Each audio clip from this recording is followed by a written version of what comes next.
सतगुरु साचा सूरमा, शब्द जो बाहया एक, लागत ही में मिल गया, पड़ा कलेज छेक। सातवीं साखी है ये कबीर ग्रंथावली की।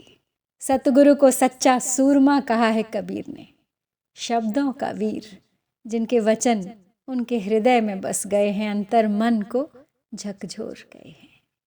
आज करेंगे इसी साखी की व्याख्या, लेकिन सदा की तरह पहले बात कबीरा की। तो कबीर स्वतंत्र प्रकृति के मनुष्य थे, किसी का बंधन वो मानते नहीं थे। हालांकि उस समय के गुलाम भारत में उनके भी चारों ओर शारीरिक मानसिक दासता का घेरा पड़ा हुआ था। वे इस बात का अनुभव करते थे कि शारीरिक स्वातंत्र्य के पहले वैचारिक स्वातंत्र्य आवश्यक है। जिसका मन ही दासता की बेड़ियों से जकड़ा हो, वो पांव की जंजीरें भला क्या तोड़ सकेगा। उन्होंने देखा था कि लोग नाना प्रकार के अंधविश्वासों में फंसकर हीन जीवन व्यतीत कर रहे हैं। अतः लोगों को इसी से मुक्त करने का प्रयत्न करते रहे वो जीवन भर। मुसलमानों के रोज़ा, नमाज, हज, ताज़ीदारी और हिंदुओं के श्राद्ध, एकादशी, तीर्थ व्रत, मंदिर, सबका उन्होंने विरोध किया है।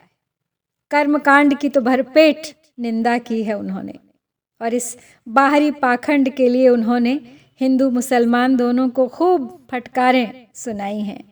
धर्म को वे आडंबर से परे एकमात्र सत्य सत्ता माना करते थे, जिसके कि हिंदू मुसलमान ईसाई आदि विभाग हो ही नहीं सकते। किसी भी नामधारी धर्म के बंधन में वो अपने आप को डालना ही नहीं चाहते थे।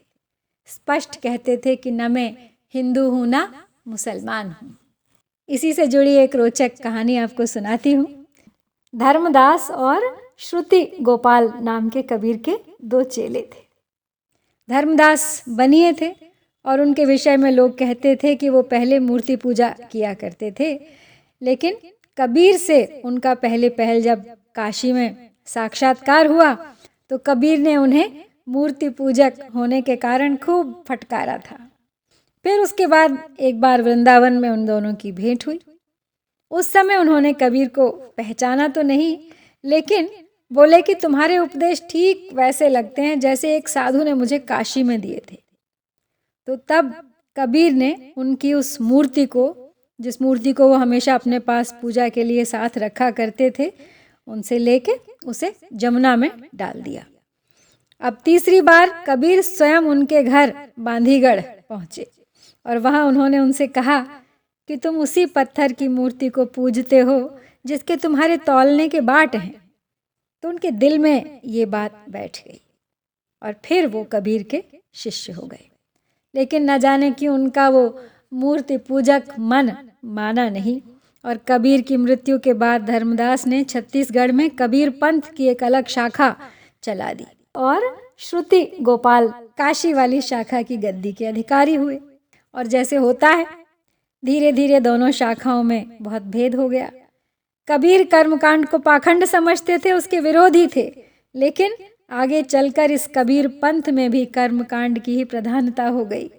कंठी और जनेऊ कबीर पंथ में भी चल पड़े। दीक्षा से मृत्यु पर्यंत कबीर पंथियों को कर्मकांड की कई क्रियाओं का अनुसरण करना पड़ता था। इतनी बात लेकिन अवश्य थी कि कबीर पंथ में जात पात का कोई भेद नहीं था। हिंदू मुसलमान दोनों ही उसमें सम्मिलित हो सकते थे।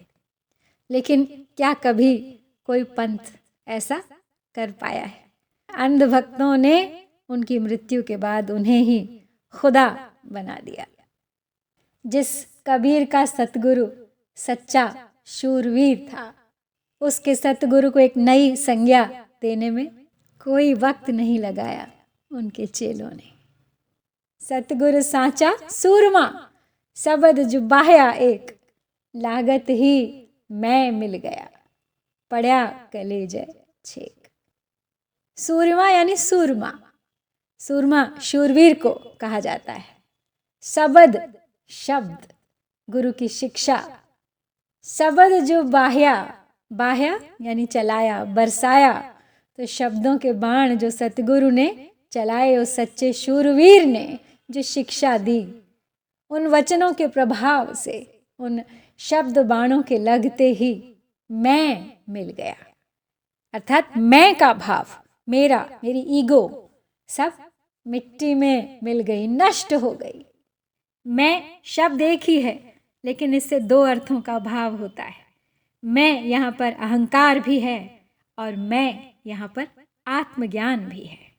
और अगर इसको दूसरे अर्थ में लिया जाए तो लागत ही मैं मिल गया, मैंने अपने आप को पहचान लिया, मेरा मुझसे ही साक्षात्कार हो गया, मेरे अंतर मन को झकझोर दिया सतगुरु के इन शब्द बाणों ने और दिखा दिया मेरे भीतर छिपे सतगुरु का प्रतिबिंब।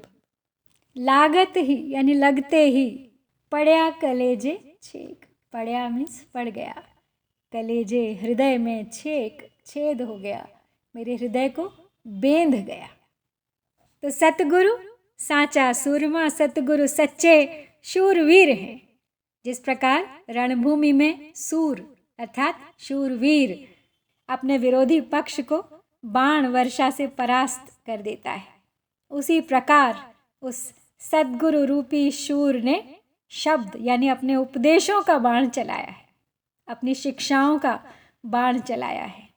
इस प्रकार प्रविष्ट हो गए हैं वो बाण मेरे हृदय में कि प्रेम की टेक का छिद्र हो गया है, वहाँ हृदय में प्रेम उमड़ पड़ा है। एक बार फिर कामदेव दिखाई दे रहे हैं सतगुरु में, जो प्रेम के बाण चलाते हैं। तो सतगुरु के हृदय में प्रेम को उत्पन्न कर दिया है उनके बाणों ने, और प्रेम से बड़ा तो कोई शिक्षक नहीं है।